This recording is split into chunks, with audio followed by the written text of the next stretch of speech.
Someone recently asked my oldest friend what I was like in high school, and he said I was kind of an asshole.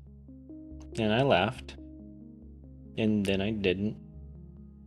I wouldn't have described myself that way, but I also wouldn't have known how to describe myself from the outside.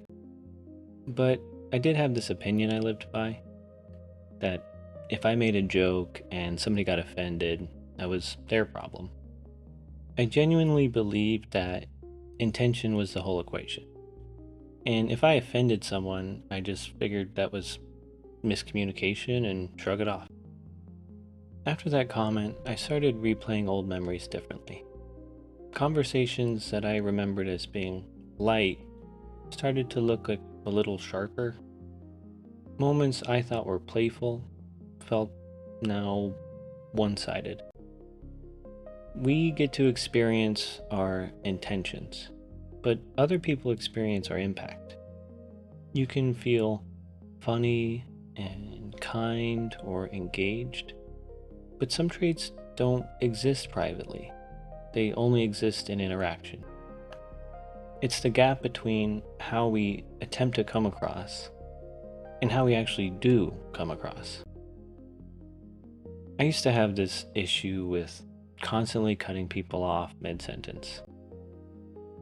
I felt okay with how animated I thought I was being in conversation. But a friend of mine told me that it actually took him a lot of effort to build the momentum to speak at all. And then when I interrupted, it just kind of collapsed.